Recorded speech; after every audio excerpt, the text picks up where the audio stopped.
Bonjour à tous et à toutes et bienvenue sur ma chaîne. Aujourd'hui, nous allons apprendre les différentes manières de relier une image. Vous allez voir que c'est relativement facile et on va vraiment voir toutes les méthodes en profondeur. Nous allons commencer. Là, je vais sélectionner mon image avec l'outil de sélection globale. Tout simplement sélectionner mon image, faire un clic droit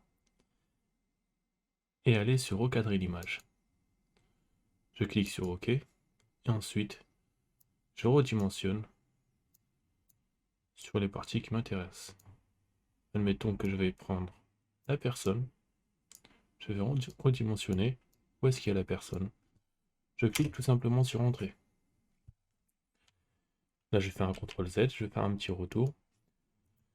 Après, où est-ce que je peux trouver recadrer l'image si elle n'est pas affichée ici? Déjà, si c'est pas affiché, c'est que vous n'avez pas sélectionné votre élément.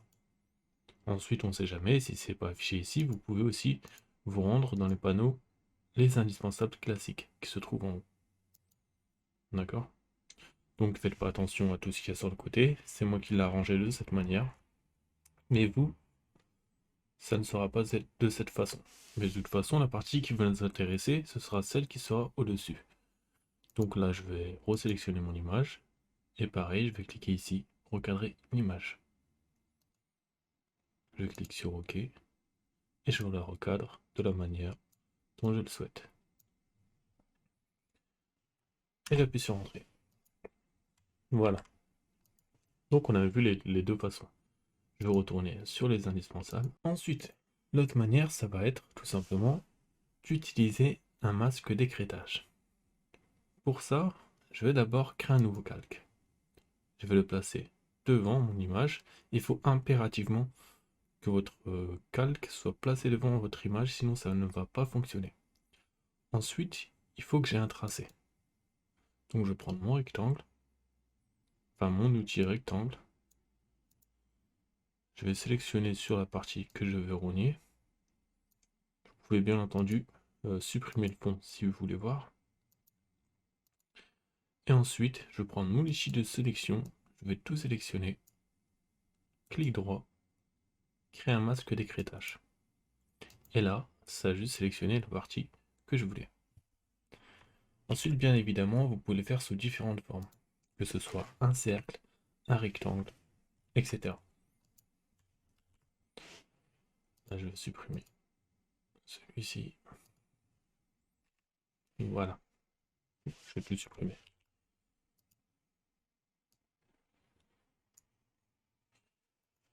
Donc maintenant, on va voir par exemple avec une étoile.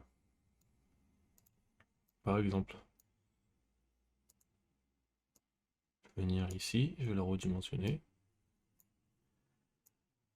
et je vais la mettre ici. Là, je vais m'assurer qu'elle soit devant, même si elle ne fait pas partie du calque qu'il y a juste devant là, c'est pas grave du moment que dans ce groupe de calques, elle est bien devant. D'accord? Mais après, c'est question d'organisation. Si vous voulez la mettre devant, c'est mieux pour vous.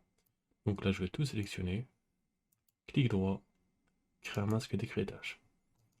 Et voilà. Donc je vais faire un CTRL Z. Et vous pouvez faire aussi avec un texte. Là, je vais aller supprimer celui-ci. Je vais aller sélectionner mon calque numéro 1. Je vais prendre l'outil texte. Je vais écrire un texte. Voilà. Je prends mon outil de sélection. Je maintiens Maj pour avoir un bon rendu. Et pour que ça fonctionne, il faut que ce soit un tracé. Donc là, ce que je vais faire, je vais essayer déjà comme ça, voir si ça fonctionne. Bon, bah ça fonctionne. Donc là, bah, ça fonctionne aussi et c'est d'ailleurs très joli. Après, le mieux, c'est d'avoir un tracé, comme ça vous pouvez voir où est-ce que vous allez placer votre texte. Là, je vais mettre un contour noir et je vais supprimer le fond. Si par exemple sur mon texte, je veux que le personnage apparaisse au milieu ici, non, je viens ici. Voilà. Je sélectionne le tout. Je crée un masque d'écrêtage. Voilà. Donc à partir de là, c'est bon. Maintenant, vous pouvez avoir affaire à des formes plus complexes. C'est-à-dire que vous voulez garder juste une certaine partie, mais vous ne pourrez pas avec les formes que nous avons ici. Donc ce que nous allons faire, je vais prendre un exemple. Par exemple, nous avons ces deux cubes ici. Et je vais prendre mon cube tout entier mais sans le fond. Donc ce que je vais faire, c'est que déjà dans un premier temps, je vais aller rajouter un nouveau calque. Je vais bloquer le calque qui me servira de fond. Je vais prendre mon outil plume. Je vais zoomer tout en maintenant Alt et en mettant dans mon molette. Et là, je vais juste faire un petit clic, relâcher, revenir ici, un clic, relâcher, ainsi de suite.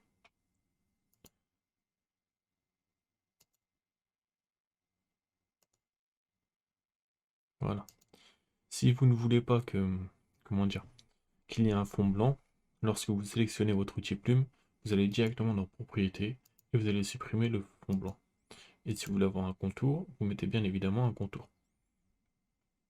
Donc voilà, ça c'est une autre manière. Maintenant je vais vérifier qu'il fait partie du calque qui est devant. Je vais tout déverrouiller.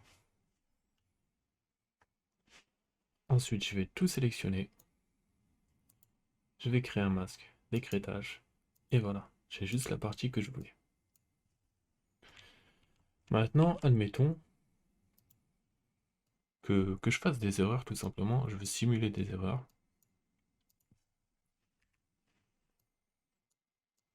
Je vais reprendre mon outil plume. Hop, je viens ici. J'ai loupé un point. Ici, j'ai rajouté un point. Sans faire exprès, bien évidemment. Donc je continue comme si de rien n'était. Je continue. Voilà. Et ensuite, maintenant, ce que je vais faire, c'est que je vais corriger. Je vais corriger l'erreur que j'ai faite. Donc pour ça, je veux tout simplement... Déjà, je veux cliquer ici sur la croix. Pour ça, je veux tout simplement prendre des outils en allant ici dans les trois petits points. Voilà. Je vais ensuite aller tout en haut à droite et cliquer sur les trois petites lignes. Je vais cliquer ici, nouvelle barre d'outils. Je clique dessus. Là, je vais la nommer outil plume avec deux E.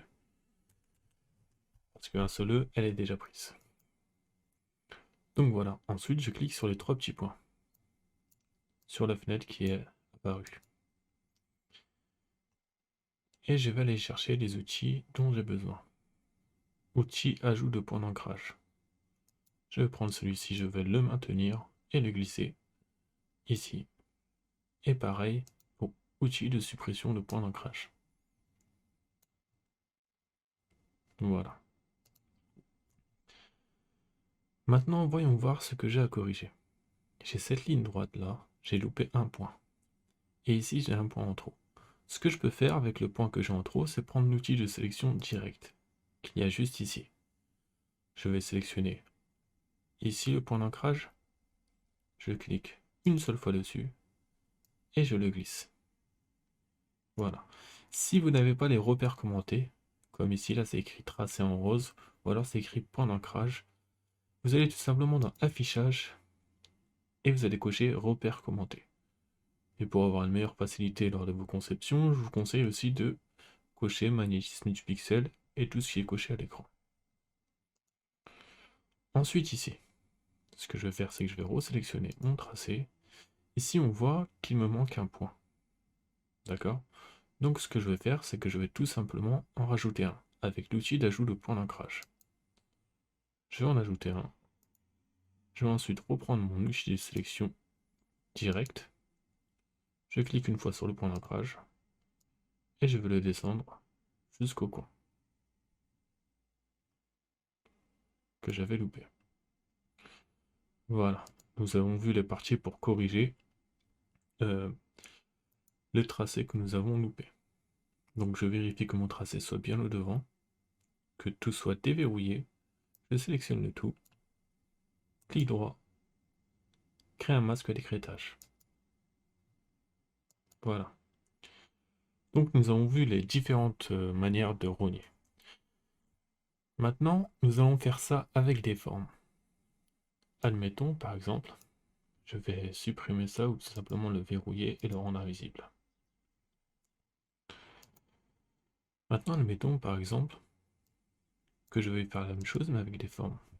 Là, je vais créer un cercle parfait en maintenant mage. Voilà.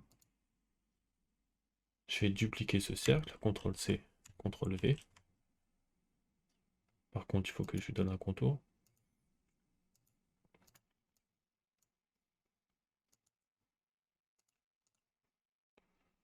Je vais venir le replacer par-dessus l'autre.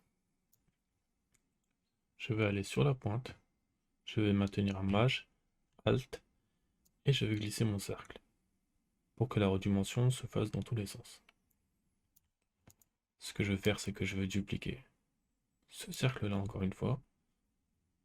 Soit CTRL-C et CTRL-V pour copier-coller, ou alors je sélectionne le tout, j'appuie sur Alt, et lorsque ma souris se dédouble, pardon, je maintiens et je glisse. Je vais chercher le centre, et voilà. Admettons maintenant que je veuille tracer un S. Je veux faire un S avec mes deux cercles. D'accord? Donc là, je vais aller prendre l'outil trait. Je vais imaginer mon S, où est-ce qu'il va commencer, où est-ce qu'il va s'arrêter. Donc je prends l'outil trait ici, je vais tracer jusqu'à l'autre tracé. Ici, je vais faire de même. Maintenant, ce que je vais faire, c'est que je vais prendre l'outil de sélection globale, je vais tout sélectionner, et ensuite, seulement ensuite, je prendrai l'outil concepteur de forme. Je ne peux pas le faire avant, parce que si je le fais avant, et que j'ai rien sélectionné, et que je prends mon outil concepteur de forme, rien ne va se passer. Donc je vais tout sélectionner, comme ceci. Je vais prendre l'outil concepteur de forme, et là vous allez voir que des parties vont se grider. Donc ça, ce sont les formes que nous pouvons concevoir. Donc je vais cliquer ici pour faire une forme. Je vais suivre en fait pour faire un S, ici également, et ici également. Voilà, j'ai tracé mon S, je vais reprendre mon outil de sélection globale. Je vais venir ici, je vais le mettre en rouge par exemple. Et vous voyez, on va bien délimiter.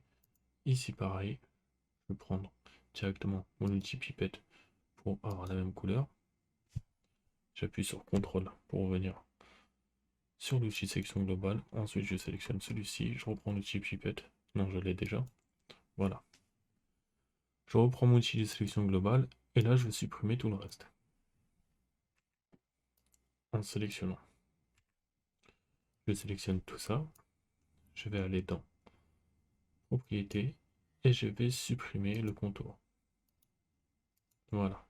Maintenant, ce que je vais faire, c'est que je vais aller dans mon calque où j'ai mon tracé tout simplement. Et je vais voir tous les tracés qui me sont inutiles. Comme ceci par exemple. Là, je vais voir que ça. Voilà, donc ils servent vraiment à rien. Donc je vais tous les sélectionner. Je clique sur un tracé. Je maintiens CTRL pour pouvoir tous les sélectionner d'un coup. Et je vais tous les supprimer. Voilà. Ensuite, à partir de là, lorsque je vais sélectionner mon S, vous allez voir que ici, il reste des tracés. Ou si par exemple je veux donner un contour, j'aurai également un contour ici. Donc c'est pas vraiment bien comme il fallait. Donc je vais enlever mon contour. Ce que je vais faire là pour ça, c'est que je vais prendre mon outil Pathfinder. Pour ça, je vais juste me rendre dans les menus qui se trouvent tout en haut. Je vais cliquer sur Fenêtre et je vais aller chercher Pathfinder, qui se trouve juste ici. Je clique, ma fenêtre s'ouvre. Ensuite, je vérifie que j'ai bien tout sélectionné. Et je vais aller cliquer ici, sur Réunion. Et voilà. Maintenant, si je reviens ici et que je choisis un contour, je vais l'agrandir pour que vous voyez mieux. Vous voyez bien que ici, les traces qu'il y avait ici ont disparu. Ça fait une seule forme unique. C'était tout pour cette vidéo et je vous remercie d'avoir regardé jusqu'au bout.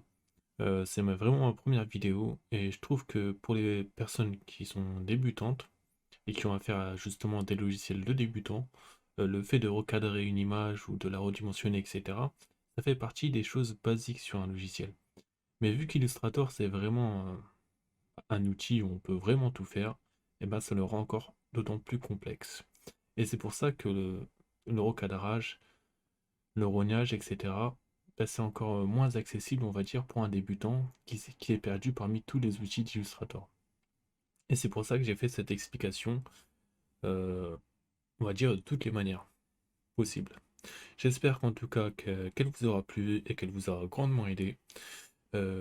Si vous pouvez me rendre l'appareil, c'est simplement de vous abonner à ma chaîne, d'aimer cette vidéo, de la partager et d'activer la petite cloche parce que sûrement il y aura d'autres vidéos qui vont arriver et d'autant plus intéressantes.